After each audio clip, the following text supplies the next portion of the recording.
Oke, sore ya. Saya ingin menjelaskan hadits Al-Quran ya, yang kocak-kocak ya, yang edisi kedua ya. Ini kita lihat ya di surah Al-An'am ayat 31 sampai 33. Sesungguhnya orang-orang yang bertakwa akan mendapat kesenangan, yaitu kebun-kebun, buah anggur, dan gadis yang perawan lagi sebaya.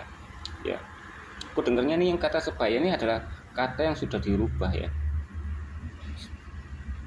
Bilangnya ada orang bilang ini gadis yang montok. Tapi tetap aja sama aja meskipun montok maupun sebaya. Ini juga tidak masuk akal ya. Karena Yesus berkata ya, kamu sesat ya.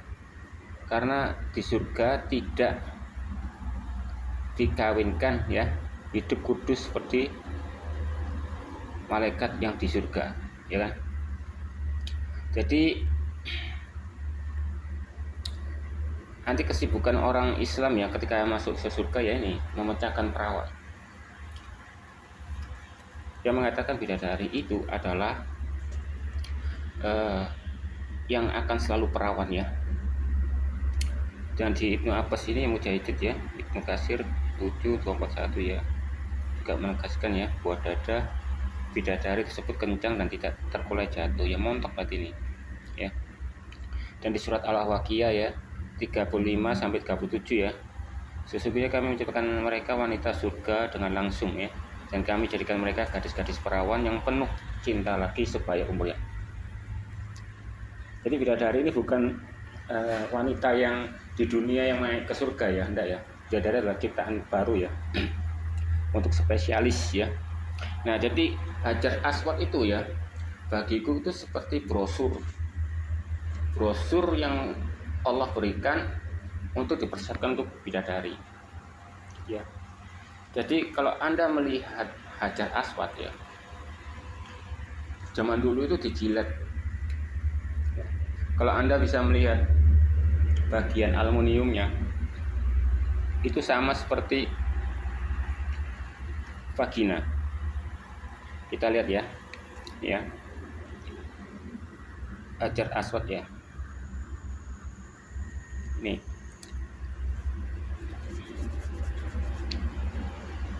ini Anda bisa lihat ya bagian aluminiumnya, stainlessnya nih. Ini ya mirip bentuk vagina, bukan seperti katanya hotel-hotel lainnya kayak jamban, bukan. Ini kayak vagina. Anda nggak percaya, saya carikan ya vagina ya. Ini bentuknya ya, lingkaran lengkungannya ya, dari yang lengkungan stainlessnya ini ya. Nah, lingkungan stainlessnya kan atas sama bawahnya kan ada kayak runcing-runcing ya, baru yang kanan kirinya membulat ya. Kita lihat ya bentuk vagina.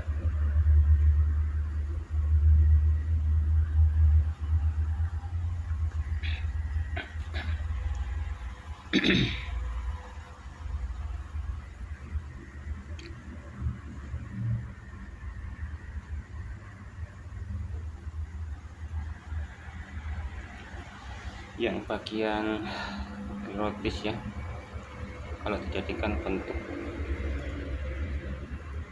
Oke, nih ya, atasnya meruncing ya.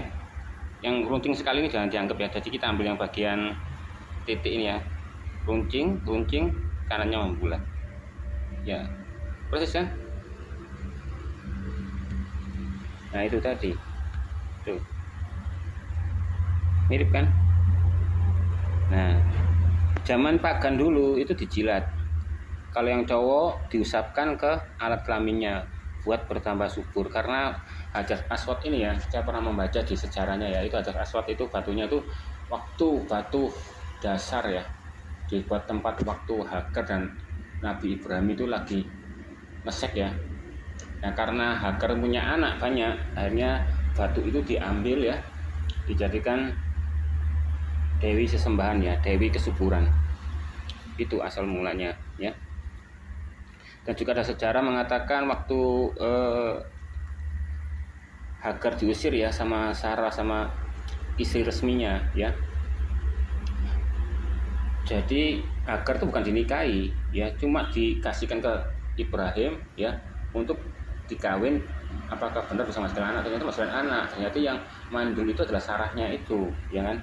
Dan Hagar itu merasa sombong dan menekan Sarah. Akhirnya dia berpuasa ya, Sarah akhirnya punya anak ya. Dan Hagar ini diusir, dan waktu diusir ya dia ingin mati bunuh diri ya, tapi malaikat Jibril itu memberikan air itu air Zam-Zam itu tadi. Dan pernah Hagar sejarahnya juga pernah dia dilihatkan oleh setan ya, habis itu dia melemparkan batu. Semenjak itulah Jumaria ya, yaitu lempar-lempar batu setan itu asal mulanya dari Hagar itu sejarahnya ya, sampai sekarang ya. Bahkan batunya yang dari kesuburan itu juga dijadikan sama Ismail anaknya itu sesembahan ya. Jadi Hajar Aswad itu sudah ada sebelum Muhammad.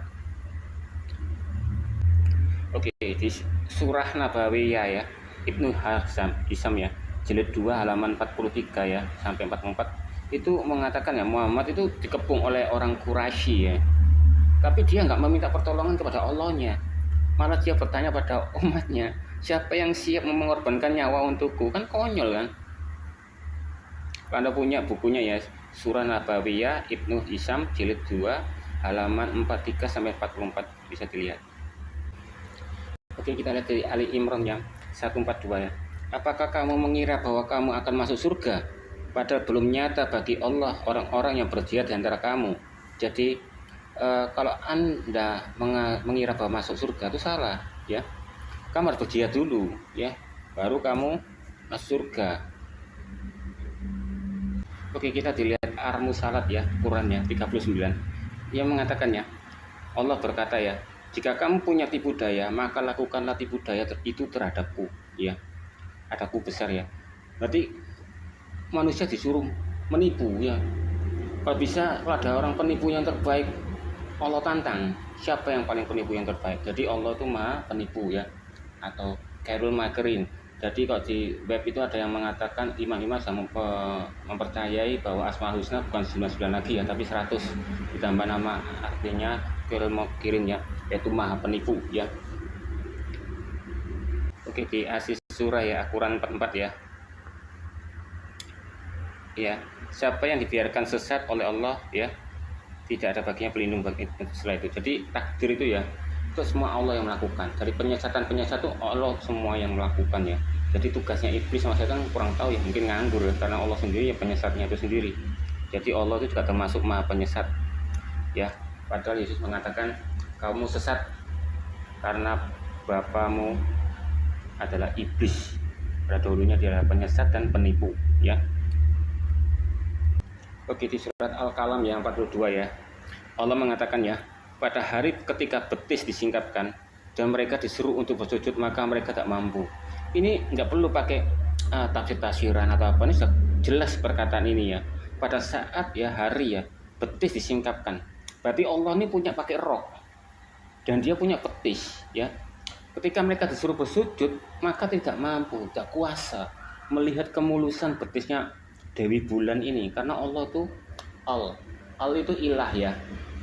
Ilah itu adalah Tuhan ya, nama Tuhan, sesembahan gelar ya. Allah itu bulan sabit ya. Al-Alat itu adalah bintang sore ya, yang sangat terang benderang ya. Nah pada itu ya, di Kubah Masjid dulu kan ada bintang sama sabit kan.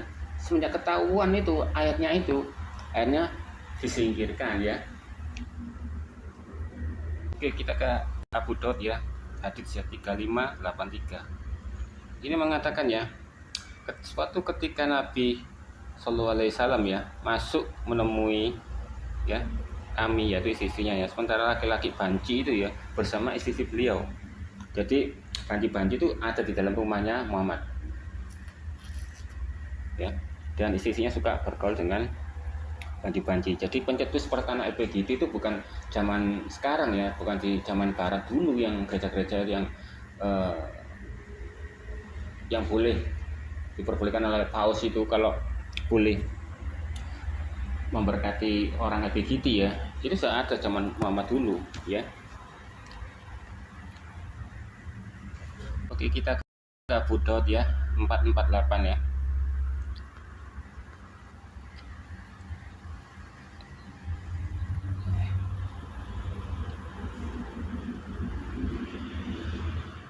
Ini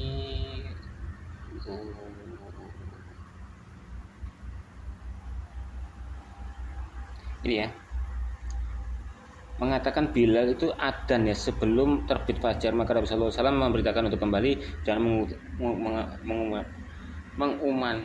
mengumandangkan azan itu tadi ya. Jadi Bilal ini adalah seorang budak dulunya ya, dan dia adalah mantan PSK yang sudah diangkat sama Nabi Muhammad menjadi bendahara atau sekretarisnya.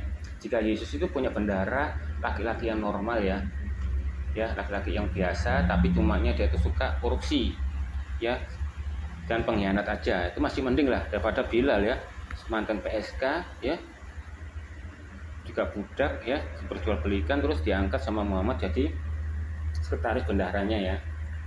Wah, enak sekali ya. Dan Bilal ini ya, ini bendaharanya ya, dia juga azan pertama kali di masjid adalah wanita cewek ya.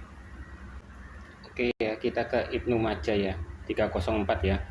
Ini mengatakan ya, ketika Umar ya, ketika aku kencing berdiri, Rasulullah SAW melihatku, maka beliau pun menegur, wahai Umar, janganlah engkau kencing dengan berdiri. Maka semenjak itu Umar tidak lagi kencing dengan berdiri ya. Jadi umat muslim ya, Anda harus mengikuti teladan Muhammad ya, jangan kencing berdiri ya, kan nggak sunnah ya, harus kencing jongkok seperti Muhammad ya. Oke, kita ke Ibnu Majah ya, 2603 ya. Ini mengatakan ya, kalau nanti di neraka ya,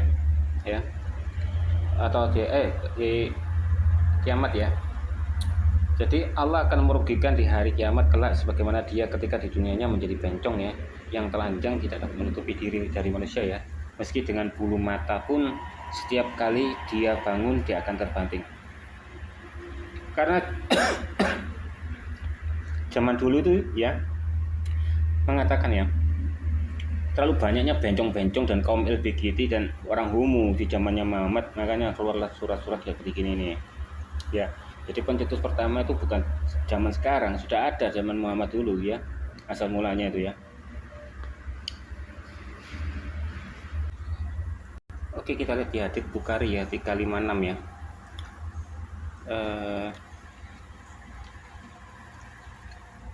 Bahwa mengatakan ya, diumumkan ya, orang musyrik tidak boleh lagi berhaji setelah tahun ini ya, dan tidak boleh tawaf dan keadaan telanjang. Berarti mengatakan bahwa tawaf itu dulu telanjang ya, muteri itu telanjang ya. Maka sejak tahun ini tidak boleh telanjang lagi. Berarti sebelumnya pernah telanjang ya waktu haji ya. Oke. Kita di hadits Bukhari ya, 351 ya. Bukhari 351 ya. Ini ya. Rasulullah SAW ya bersama-sama orang Quraisy memindahkan batu Ka'bah. Sementara saat itu beliau mengenakan kain lebar ya.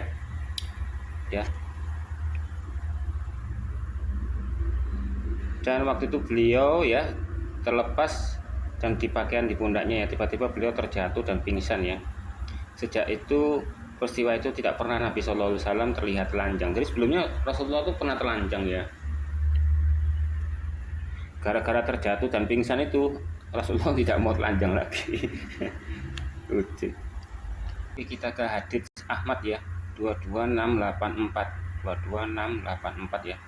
Ini menceritakan ya, Sallallahu Nabi Sallam ya membawa batu lembah. Beliau mengenakan baju panjang lalu bajunya menyempit hingga naik sebatas punggung sehingga aurat beliau terlihat karena kecilnya baju. Jadi Muhammad ini ya membawa batu ya untuk membuat Ka'bah itu tadi ya, lanjutannya dia.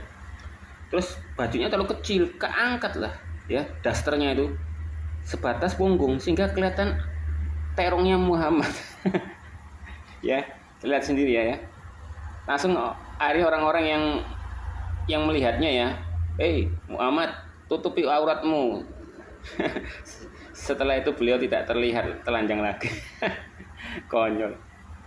Ya bagaimana lagi ya, namanya kalau kakek-kakek ya harus lucu-lucunya ya.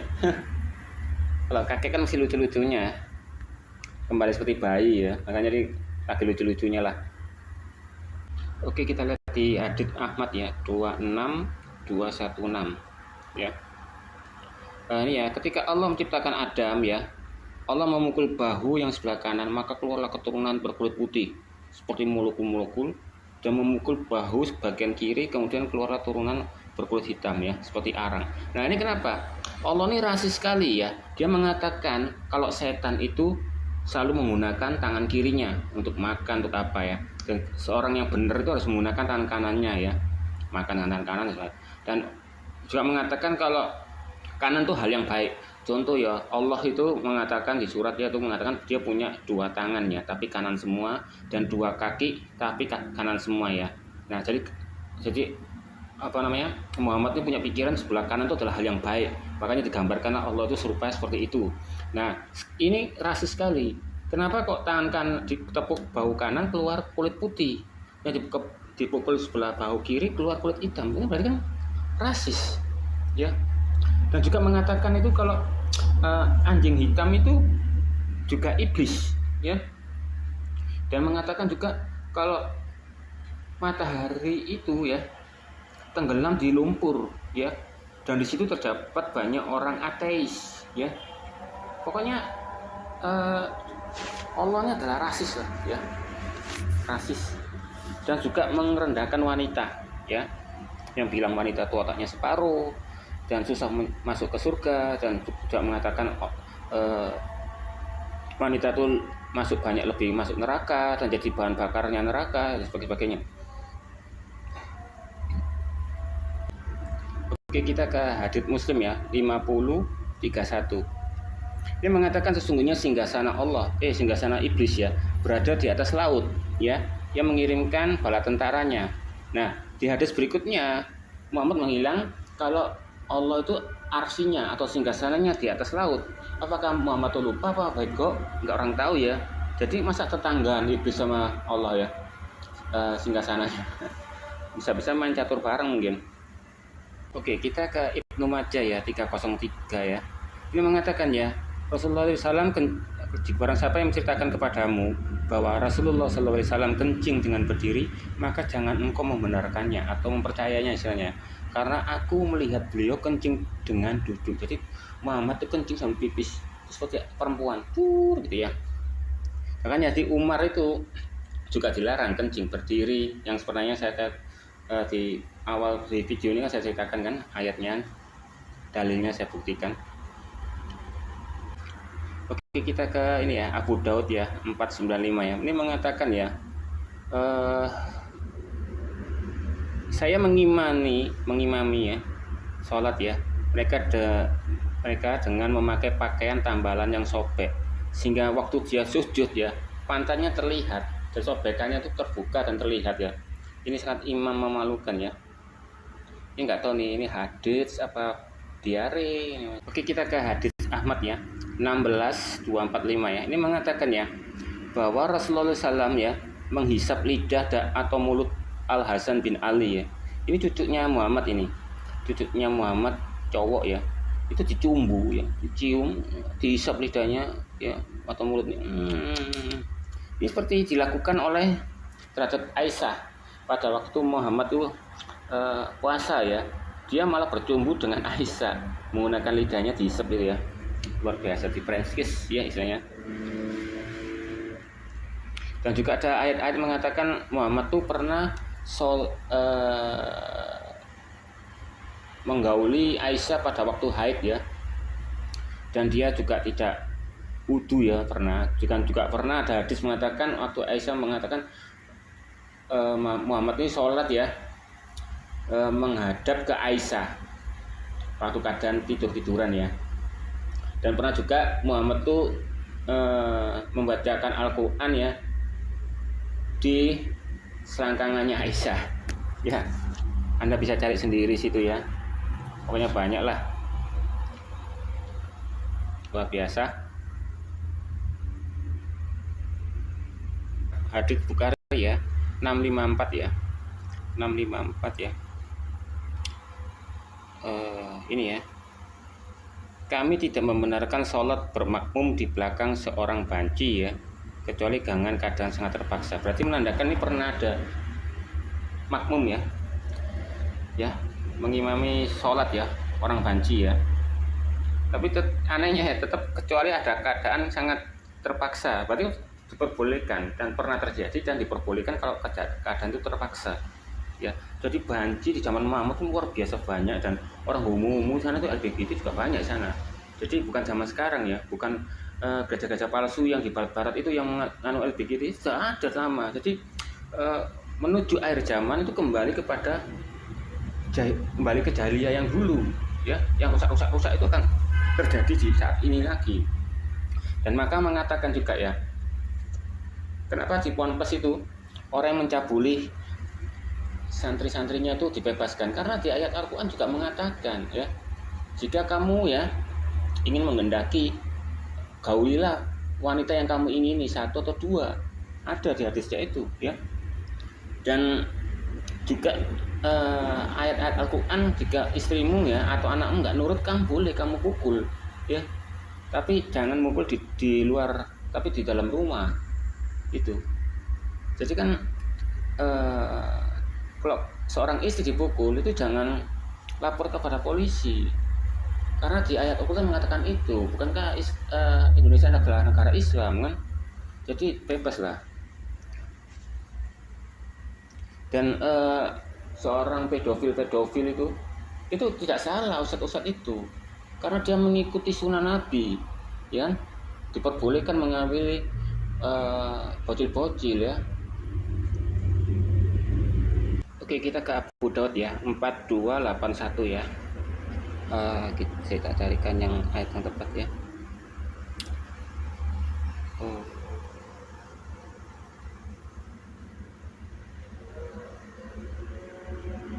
Ini ya, sementara di sini ya, waktu Nabi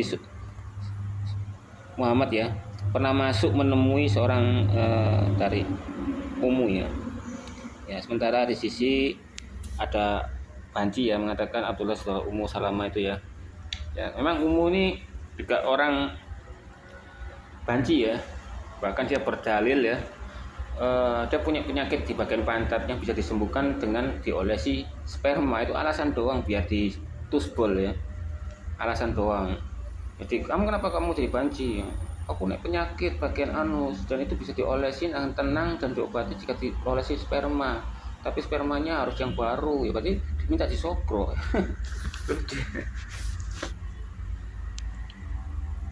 Oke, kita di hadits Muslim ya, 1465 ya.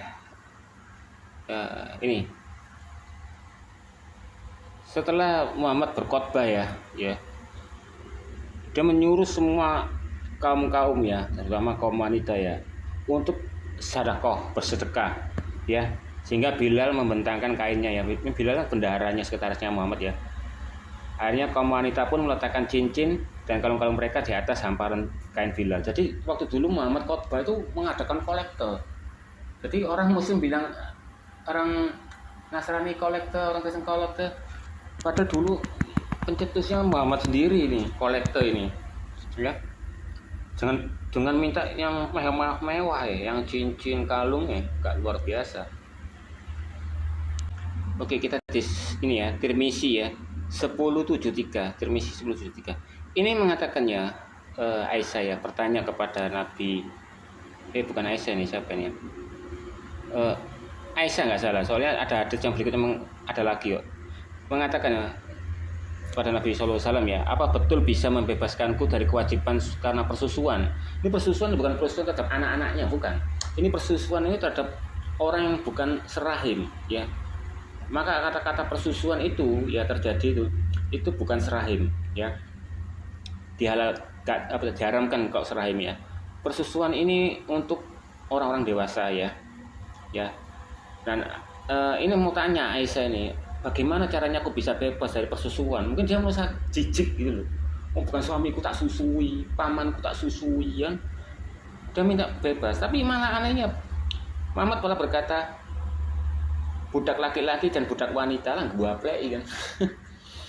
Dia ingin bebas, malah bukan bebas, malah ngomong budak laki-laki udah budak wanita jangan kamu susui, lah podo ae. Ya kan? Konyol ya. Oke, kita di hadits Malik ya. 1113. Ini ya.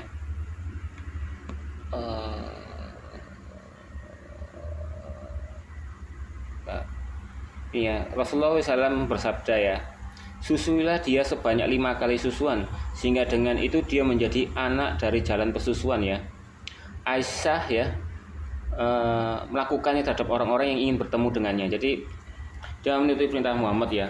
Ada Aisyah menemui ya untuk minta persusuan, dikasihkan. Nah, persusuan ini terjadi nih ya terhadap istri-istrinya Muhammad ya, dan terhadap istri-istri sahabat-sahabatnya. Itu saling menyusui ya, biar banyak pengikutnya ya. Ya, pengikut-pengikut pejabat-pejabatnya pada ikut semua, jadi mengikuti dia menjadi nabi. Jadi kalau ada apa gitu turun ayat biar semua terenakkan dan jadi agama Islam yang enak itu, jadi semua banyak pengikut gitu loh. Kalau tidak gitu kan misalnya tanpa dosa kan nggak enak kan, mana mau sama agama Islam. Nah itu tadi, bahkan ayatnya ada yang hadis mengatakan menyusui kalau 1 atau 2 kali ya tidak apa-apa, tidak akan jadi mahram ya. Jadi istri itu bisa dinikahi ya, tidak menjadi haram ya.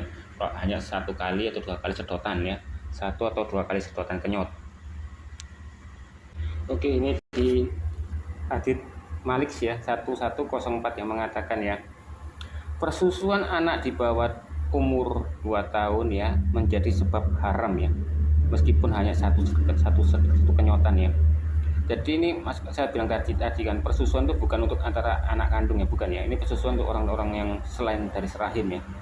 Jadi kalau misalnya ada anak yang bukan serahim ya, anak kecil ya, di bawah umur 2 tahun itu haram. Jadi harus di atas 2 tahun. Jadi ibaratnya persusuan itu ya, selain yang serahim itu kalau bisa kakek-kakek atau bapak-bapak ya, yang dewasa-dewasa. Bahkan Aisyah pun di hadisnya pernah mengatakan dia pernah menyusui seorang wanita ya, jadi saling menyusui lah ya. Bukan hanya saling menyusui juga, tapi juga di Islam zamannya Muhammad itu ada pernikahan yang bisa ganti-ganti pasangan. Makanya kenapa siapa tuh namanya sing dukun itu yang ditangkap itu, yang pernah lawan sama pesawat merah itu, yang rambutnya gondrong itu. Nah, dia melakukan pertukaran pasangan. Dia pernah ditangkap kan, habis itu dibebaskan. Kenapa? Karena ada dalilnya, ada ayatnya. Karena zaman Nabi Muhammad pun juga ada pertukaran antara pasangan itu loh. Ya. Siapa sih yang dukun yang panjang itu, yang jadi musuhnya pesawat merah itu loh, yang Gus apa ya? Ya pokoknya itulah. Oh, Gus Samsudin. Nah, Gus Samsudin kan lepas bebas karena dia punya dalilnya. Karena waktu di tempat pondoknya dia boleh ganti-ganti pasangan, itu sudah ada di Al-Quran, bebas makanya. Oke, kita lihat Abu Daud ya 14 ya. Ini mengatakan ya, janganlah 2 orang laki-laki pergi ke tempat buang hajat dalam keadaan membuka aurat keduanya lalu bercakap-cakap. Berarti ya, setiap ada perintah ini pasti ada kata-kata yang melanggar, ada yang melakukan, maka perintahnya akan turun. Nah ini makanya Muhammad mengasih perintah ya, jangan sekali-kali laki-laki itu buang hajat ya dengan auratnya kelihatan sambil ngobrol-ngobrol. Berarti ada yang melakukannya, makanya kan turun ayat. Lucu. Oke, di Abu Daud ya 61 ya. Di sini menceritakan ya bahwa ada sumur ya. Sumur itu tempat pembuangan bangkai anjing ya, bekas kotoran haid, kotoran manusia, telek-teleknya manusia di situ. Nah, Muhammad itu tidak menajiskannya ya, karena Muhammad mengakui ya, air itu adalah menjadikan sesuatu menjadi halal ya. Ya, contoh anak laki-laki kencing ya, bekas kencingnya itu cukup diciprati aja. Tapi kalau wanita kencing, bekasnya itu harus dicuci karena mengandung darah dan daging ya. Kalau laki-laki cukup diperciki aja. Jadi air ini sebagai penghalal gitu. Jadi Muhammad membuktikan ya, walaupun di sumur itu ada teleknya manusia, ada bekasnya haid, sampah, itu akan jadi tahir ya gara-gara di dalam air. Dan itu membuktikan Muhammad tuh lebur di situ ya. di sumur itu ya. Dan dia mengukur ya kedalamannya itu sampai seukur sesuai dengan bulu kemaluannya dia. Gitu ya. Ya. Ini Anda bisa jelas sendiri ya, sumur itu telah dirubah dari bangunan semula ya. Dan saya melihat ke dalam sumur itu terdapat air sudah berubah warnanya. Ya, bukan pernah berubah warna jadi bersih, bukan. Jadi memang kotor ya. Ini nih, dalam kondisi dalam tumbuh bulu kemaluannya. Padahal aneh kan, padahal bangkai anjing itu dianggap haram ya. Kena air liur haram, tapi kena air jadi gak haram ya, tahir ya, jalan begitu ya. Jadi suka-suka Muhammad lah, Muhammad yang bikin ayat Al-Quran sendiri kan. Makanya saya bilang kan, di zaman Arab pagan dulu itu juga tertunggal. Ada Allah itu bulan sabit ya, Allah sendiri itu, dan Al-Lat itu adalah Dewi bintang sore ya. Makanya ada bulan sabit sama bintang. Dan Al-Uzza itu adalah bintang Dewi kekuasaan yang menjaga kubus ya, berbentuk kubus-kubus, makanya Ka'bah itu. Dan Manat ya, Manat itu adalah Dewi takdir, makanya Islam percaya dengan takdir ya. Nah itu Tritunggal waktu zaman Arab pagan, tapi dimodifikasi sama Muhammad ya, dengan menyerongkannya, yaitu Hajar Aswad memberi salam ya kepada Muhammad, membuktikan bahwa dia itu adalah nabi yang disuruh oleh zaman pagan dulu ya. Ya, makanya Muhammad itu tidak membuang Ka'bah dan Hajar Aswad itu biar yang pengikut-pengikut yang percaya dengan pagan itu mengikuti dia gitu loh. Jadi multifungsi, fleksibel ya, mau Esa nggak apa-apa, mau pagan nggak apa-apa gitu loh. Dan di motif Islam itu adalah Tritunggalnya itu adalah Allah ya, Muhammad dan Jibril ya. Bahkan Jibril pun memanggil Allah itu baginda ya. Bahkan perkataannya Muhammad pernah dijadikan firman bagi Allah. Jadi Allah tuh nyontek omongannya Muhammad. Konyol kan. Jadi Tritunggalnya Islam itu gitu.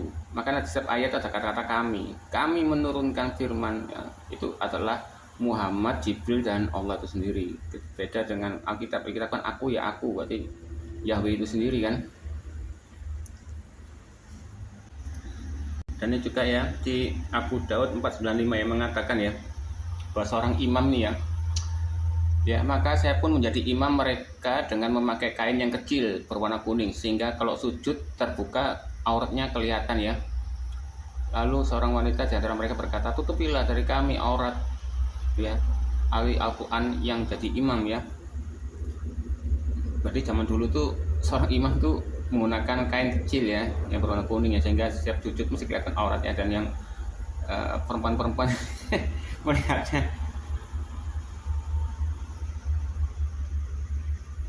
Dan ini Abu Daud ya 725 ya. Ya memang mengatakan dulu tuh, memang zaman dulu tuh masjidnya Muhammad itu tidak menggunakan sempak ya, dan menggunakan baju gaun itu ya pendek-pendek ya.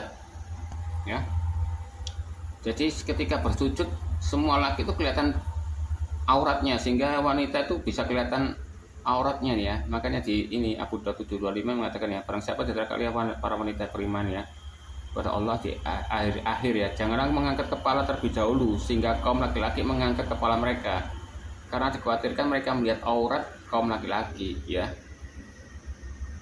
Tapi sekarang sudah dikasih pembatas ya, jadi nggak perlu kerepotan dan pakai sarung.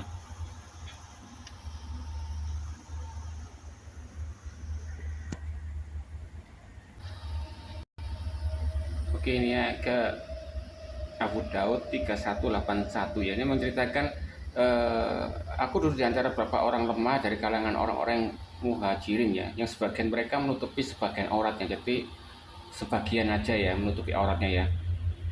Sementara dia membacakan Al-Quran, berarti setengah telanjang bacakan Al-Quran ya. Ya, ada sebagian yang telanjang, ada sebagian enggak ya.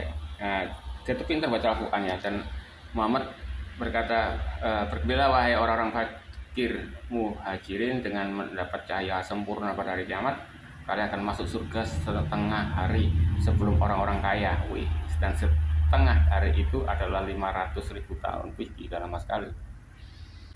Oke, ini di Abu Daud 3501 ya. Ini menyatakan ya bahwa di Muhammad ini mengatakan tentang aurat kami, siapa yang boleh kami perlihatkan dan siapa yang tidak boleh. Beliau menjawab, jagalah auratmu kecuali kepada istri atau budak yang kamu miliki ya. Jadi aurat tuh ya bisa ditunjukkan ke istrimu sendiri maupun ke budak-budak, nggak apa-apa ya. Tapi ada yang bertanya, bagaimana ya orang yang satu kaum ya bercampur dalam satu tempat saling melihat aurat antara satu dan yang lain. Berarti mengatakan bahwa di zaman Muhammad itu adalah banyak yang telanjang ya, kaum telanjang itu tadi ya. Makanya Muhammad bilang ya, Allah lebih berat untuk kamu malu darinya daripada manusia. Gak tahu maksudnya apa ini. Oke, ini dia Abu Daud 3826 ya. Ini cara mengecek ya, apakah ini kaum dari mana, dari bulu jembut ya, dari bulu kemaluan ya.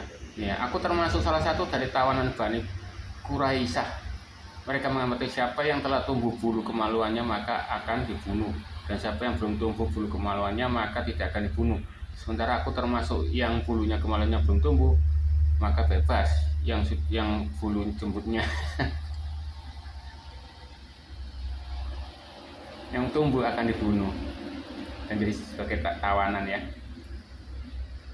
Dibunuh ya. Ini mereka lalu menyingkapkan auratku, namun mereka tidak mendapati bulu kemaluanku sehingga mereka hanya menjadikan aku sebagai tawanan. Jadi kalau yang tidak tumbuh jembutnya ditawan, yang tumbuh jembutnya akan dibunuh.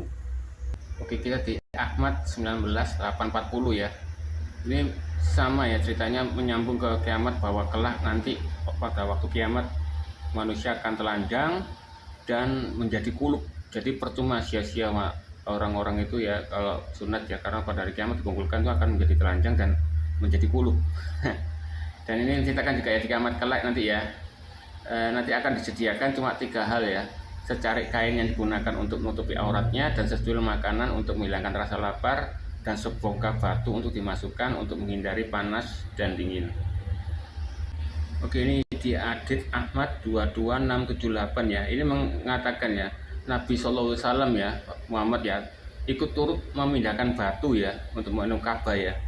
Beliau mengambil baju lalu diletakkan di atas punggung beliau. Beliau dipanggil ya, Muhammad dipanggil ya, jangan kau buka auratmu.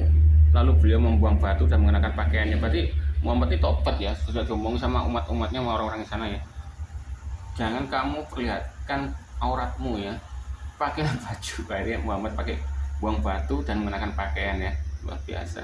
Sama juga di Adit Ahmad 22684 ya. Ini ya, Muhammad membawa batu lembah, beliau mengenakan baju panjang lalu bajunya menyempit ya hingga naik sebatas punggung ya. Berarti kan kelihatan buah zakarnya nih kok, punggung kok naiknya dasarnya, sehingga beliau terlihat karena kecilnya baju. Diserukan sama Muhammad, "Hai Muhammad, tutupi auratmu." Akhirnya Nabi ini bertobat dan akhirnya tidak pernah terlihat telanjang lagi.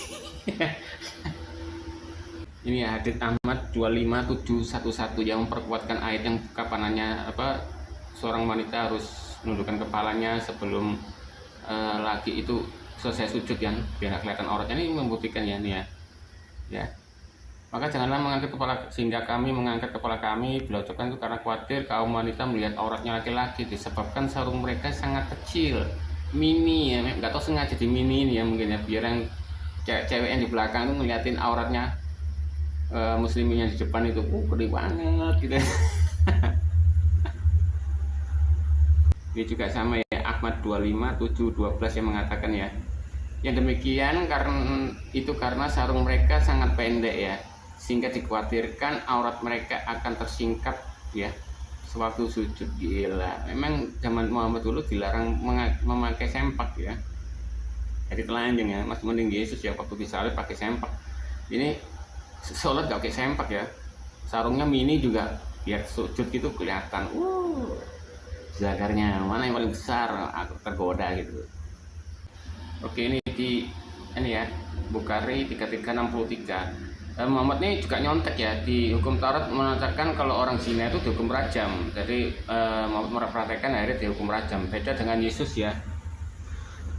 Yesus malah berkata begini, jika kamu tidak berdosa maka kamu lebih dahululah kamu yang merajam dahulu. Ternyata semua orang satu demi satu menyingkir semua, sehingga tidak ada orang merajam ya waktu wanita itu melakukan zina ya, diselamatkan oleh Yesus ya. Yesus berkata, aku juga tidak akan menghukummu, jangan berbuat dosa lagi. Beda Muhammad, dia mengikuti Taurat ini ya, beda sekali. Oke, ini di Bukhari ya 4190 ya, bahwa Muhammad ini juga menyuruh untuk merajam keduanya di dekat kuburan samping masjid ya. Apabila aku melihat lelaki itu melindungi dan menutupi wanita itu dari lemparan batu dengan cara membukukan badannya ya. Beda ya, kalau Yesus kan barang siapa yang Anda tidak melakukan dosa, pertama kali lah dia melempar batu. Oke, ini di hadits Bukhari 4367 ya, mengatakan kalau Musa ini melakukan time travel ya untuk bertemu dengan Adam ya. Adam dan Musa bertemu. Musa berkata pada Adam, wahai Adam, engkaulah orang yang telah melegakan manusia dan mengeluarkan mereka dari surga. Lalu Adam ganti berkata pada Musa, wahai Musa, bukankah Allah yang telah memilih dengan risalah yang kalamnya? Diajak bicara langsung. Jadi Allah dulu yang bersalah ya, kenapa Adam dan Hawa itu keluar ya, karena dengan takdir itu yang menghasilkan buah ara itu tadi. Nah, Musa menjawab, ya Adam, berkata lagi, bukanlah kamu mendapatkan di dalamnya bahwa hal itu ditetapkan kepadaku sebelum aku diciptakan? Musa menjawab, ya. Beliau bersabda, maka Adam dapat mengalahkan Musa ya. Ini di Bukhari 5220, ini mengatakan ada seorang wanita ya, berkulit hitam ya, menemui Muhammad ya. Dia ngomong kalau dia kena penyakit epilepsi dan auratnya sering tersingkap ya. Maka dia minta mohon pada doa pada Allah untuk disembuhkan ya, tapi ternyata ya nggak ada menuliskan bahwa wanita itu sembuh ya, cuma menjelaskan ada wanita berkulit hitam sedang berpikiran apa itu aja ya. Beda dengan Yesus ya, waktu ada orang penyakit pendarahan, dia hanya sentuh jubah-jubahnya aja ya. Jubah itu hanya kayak hiasan ya dari jubahnya Yesus ya, hanya sebenang itu dia sentuh akan sembuh. Ini tidak ada menuliskan di Al-Quran ini bahwa Muhammad menyembuhkan orang ini ya. Oke, di Bukhari ya 6861 ya. Kita mengetahui kalau Islam itu diharamkan bernyanyi ya. Oke ya, ini dilihat ya waktu Muhammad ya pada hari kiamat ya mengumpulkan orang mukmin ya, sehingga akhirnya mereka mendatangi ya, dari kiamat orang-orang mukmin akan berkumpul ya, mendatangi Adam. Adam, bukanlah engkau bahwa yang menciptakan dengan tangannya lalu yang menjadikan malaikat tunduk ya. Adam sekali menjawab, aku tidak berhak di sini. Dan Adam menceritakan kesalahan yang dilakukan kepada mereka seraya berkata, coba kamu datangi Nuh. Jadi orang mukmin ini minta pertolongan ya, yang waktu meninggal ini ya, orang Adam dia mengakui dia juga ada dosa. Coba kamu datang ke Nuh. Langsung Nuh waktu didatangi, saya nggak berhak menolong kalian di sini. Coba kamu Ibrahim ya, ia adalah kekasih Allah. Langsung Ibrahim mengatakan, maaf, di sini saya tak berhak menolong kalian. Langsung orang umumnya gantian datangi Musa, seorang hamba yang Allah yang telah berikan Taurat ya, ngajak dia bicara. Musa pun gak bisa menolong ya, maaf, di sini saya nggak berhak. Coba kamu ke tempat Isa. Isa menjawab, maaf, aku gak bisa menolong kamu ya untuk masuk ke surga ya. Akhirnya orang mukmin ini, coba kamu, Isa ngomong, coba kamu kalian datang Muhammad ya. Lantas ya Muhammad ya membantu orang mukmin ya, dengan dia memanggil ya, manggil Allah, mengajukan syafaat kepada Allah dan memberikan puji-pujian ya, luar biasa. Puji-pujian ini sudah pasti nyanyian ya, nggak mungkin ini ya. Maka aku memuji Tuhanku dengan pujian yang telah diajarkan Tuhan kepadaku tentangnya. Lantas aku memberi syafaat ya, dan aku kembali kutakan kepada Tuhanku, ya Tuhan, tidak tersisa dalam neraka ini selain yang ditahan oleh Al-Quran dan wajib kekal di dalamnya. Nabi Sallallahu Alaihi Wasallam ya bersabda, akan dikeluarkan dari neraka siapa saja yang mengucapkan la ilaha illallah ya, dan artinya ya, makan kebaikan seperti sebiji gandum, kemudian akan keluar dari neraka siapa saja yang mengucapkan la ilaha illallah. Jadi kaum mukmin itu akan terbebas dari neraka asal mengucapkan la ilaha illallah ya. Itu berkat karena Muhammad yang syafaat bagi kalian dan memberikan puji-pujian ya. Oke, ini di Ibnu Majah ya 293 ya. Rasulullah mengajar ya, kalau kamu masuk ke dalam kamar mandi mengucapkan bismillah ya, karena jin-jin ini suka ngintip-ngintip ya, kan suka ngintip. Padahal aneh ya, di apa mengatakan jin ya iblis itu adalah terbuat dari api ya, dan punya gengsi ya sangat tinggi ya untuk menyembah manusia, tapi kok jadi pengintip gini ya.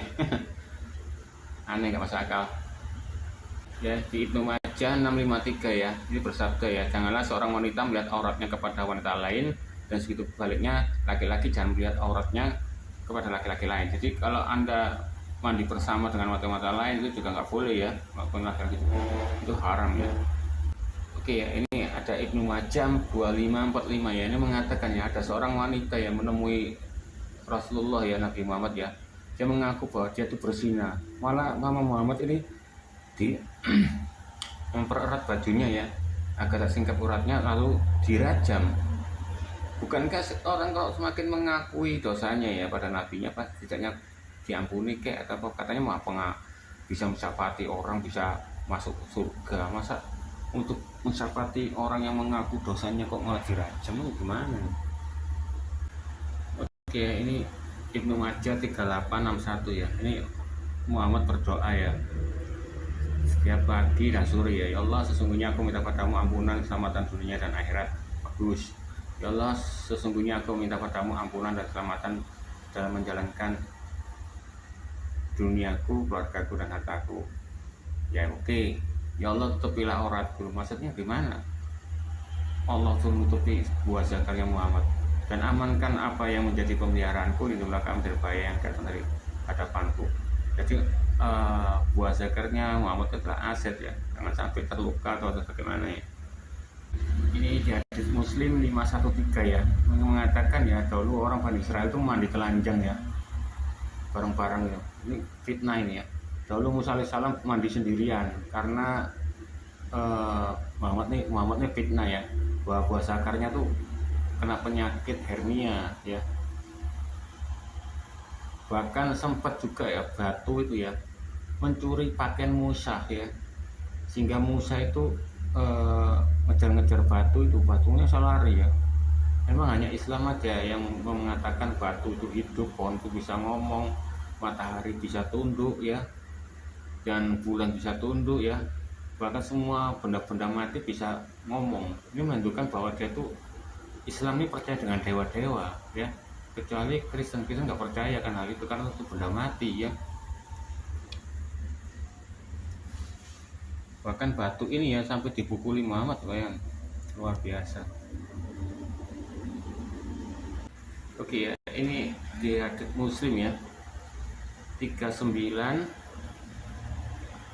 ya, mengatakan ya, Rasulullah SAW melarang makan dengan tangan kiri ya, berjalan dengan sandal sebelah, berpakaian dengan melimuti seluruh tubuh, tanpa tangan, tanpa baju dalam ya, dan duduk mencangkung ya, duduk yang meninggikan lutut ya, sehingga pakaian selapis itu sehingga kelihatan auratnya ya, kelihatan. Memang zamannya itu kan tidak boleh diperbolehkan pakai sempak ya. Ini ya di hadits Muslim 4373 ya, mengatakan ya, Nabi Musa adalah orang yang pemalu dan tidak pernah terlihat auratnya. Orang Bani Israel menuduhnya bahwa terdapat cacat pada auratnya. Mana model kita buka berkata itu. Muhammad tuh memang suka ngarang-ngarang kok. Oke, ini di hadits Muslim ya 4431 yang mengatakan ya, ini ada orang musyrik ya, telah memanasi kaum muslimin ya. Kemudian Rasulullah SAW memberitakan sesat ya, panalah dia, hanya dia memanah ya, tanpa mata panah, jadi tanpa panah ya. Terus tepat kena lambungnya, kemudian orang itu tersungkur dan terbukalah auratnya. Melihat itu Rasulullah tersenyum puas hingga terlihat gigi rahamnya. Berarti ini Muhammad ini, Nabi ini, wah, suka tertawa ya kalau ada orang menderita ya. Ini ya di hadits Muslim 4793 ya, mengatakan ya,